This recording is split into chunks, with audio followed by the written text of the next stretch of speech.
Assalamu alaikum everybody, we are back with another video that will be on Kruskal Wallis test.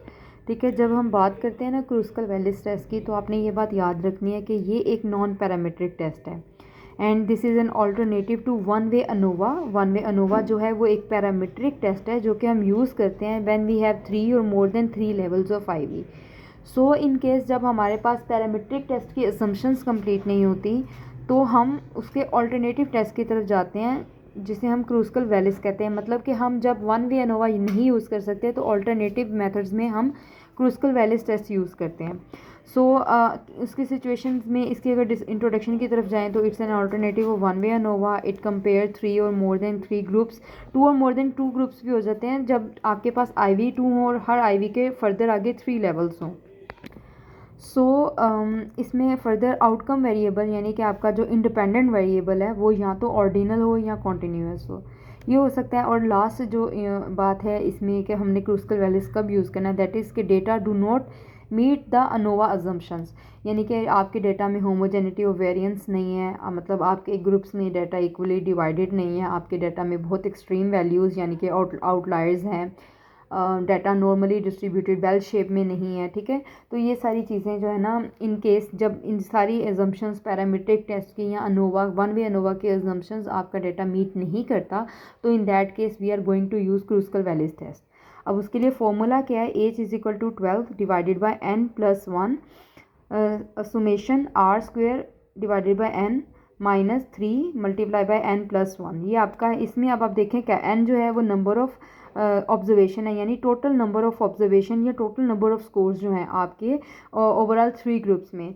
n जो है small n that is number of score और number of observation in each sample और group. और r जो है that is sum of ranks of all groups, जितने भी आपके ग्रुप्स होते हैं उनके रैंक जो आप बनाते हैं ना वो आपके r होता है, summation r।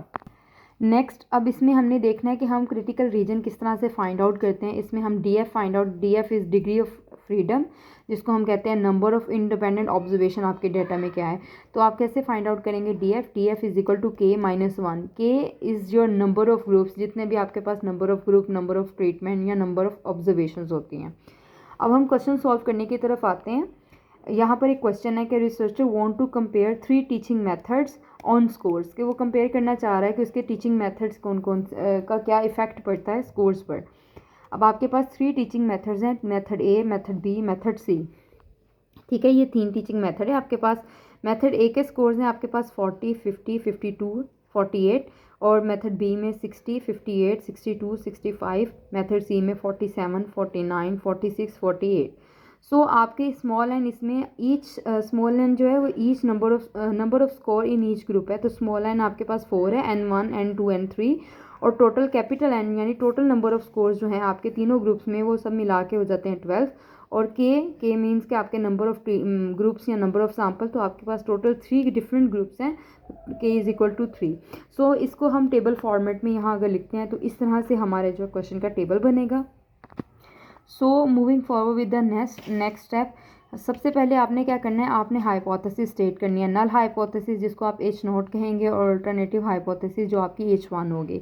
Null hypothesis will state that score distribution is same. तीनों मेथड में जो आपके स्कोर्स की डिस्ट्रीब्यूशन है वो सेम है, लेकिन अल्टरनेटिव हाइपोथेसिस हमें कहेगा कि जी score distribution is not same in all these methods.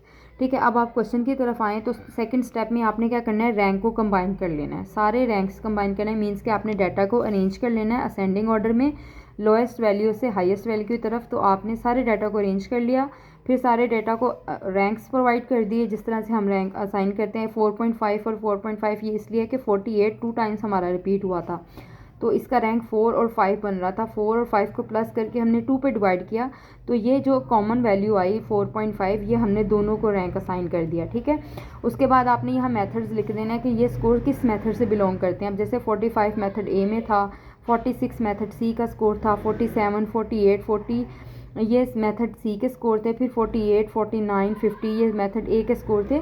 तो आपने इनको इस तरह से अरेंज करके डाटा को लिखना है। जब आप डाटा को अरेंज कर लेंगे तो आपने थर्ड स्टेप की तरफ जाना है जिसको हम कहते हैं सम ऑफ रैंक्स। ठीक है, सम कर लें सारे रैंक्स को। रैंक A, RA मीन्स के ग्रुप 1 के रैंक, ग्रुप 2 के rank group 3 RA RB and RC। सो हमने सारे जो रैंक्स हैं, जब फॉर एग्जांपल अगर आप यहाँ पर देखें तो रैंक ए में 1 1 7 8 और हमारे पास 4.5 ये रैंक 1 में आ रहे थे, यानी रैंक ए में आ रहे थे। तो ये वैल्यूज़ हमने लिखी और इन सबको प्लस कर लिया, ठीक है। इन सबको प्लस करके सम किया तो हमारे पास RA आ गया। इसी तरह हम RB के जितने भी रैंक्स हैं उनको प्लस करेंगे तो हमारे पास 42 आ जाएगा और RC में भी हमारे पास 15.5 आ जाएगा। अब हमने फाइंड आउट करना है summation R square divided bye n। तो ये जो R स्क्वेयर है ना, ये सारे रैंक्स का प्लस है, ठीक है। तो यानी कि आपने रैंक RA का स्क्वेयर ले लिया, RB का स्क्वेयर लिया, RC का स्क्वेयर लिया और उनको divided by small n means 4, 20.5 whole square divided by 4, 42 whole square divided by 4, 15.5 whole square divided by 4।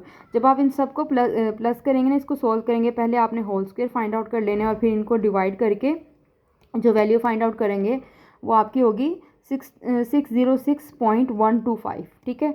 यहाँ तक क्लियर हुआ।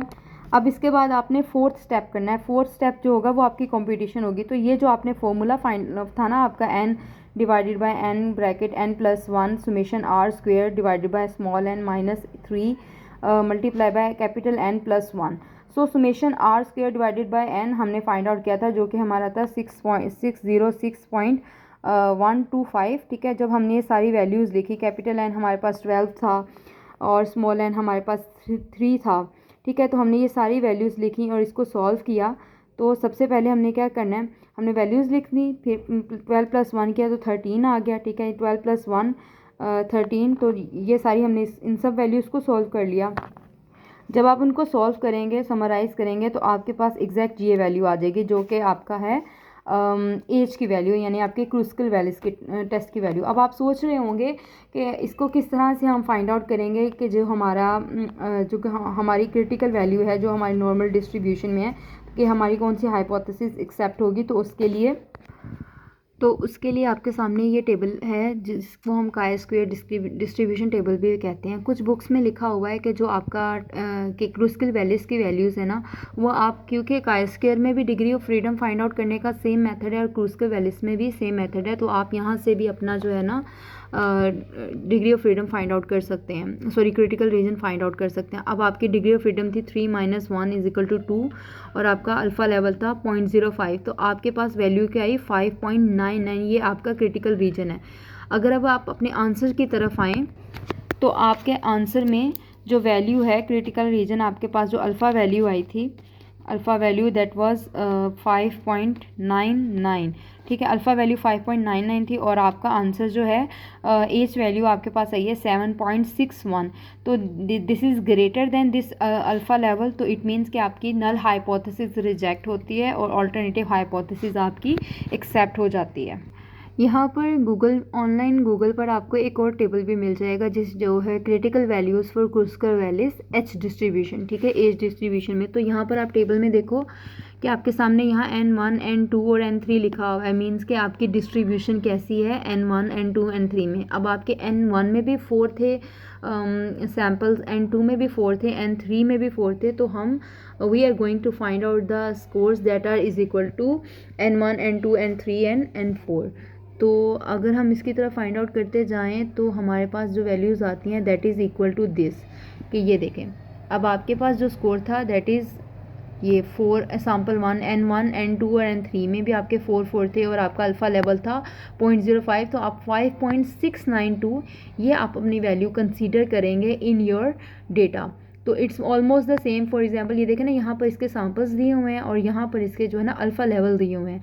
तो आपके क्योंकि तीनों सैम्पल्स, ये मैंने जहाँ कर्सर प्लेस किया है ना, यहाँ पर आप देखो जी, ये वाली जगह, ये देखो N1 भी आपके पास 4 था, N2 भी 4 था और N3 भी 4 था। तो इसके बिल्कुल एग्जैक्ट हॉरिजॉन्टली हम देखें तो एग्जैक्ट 0.05 में जो वैल्यू आती है वो दैट इज़ 5.692।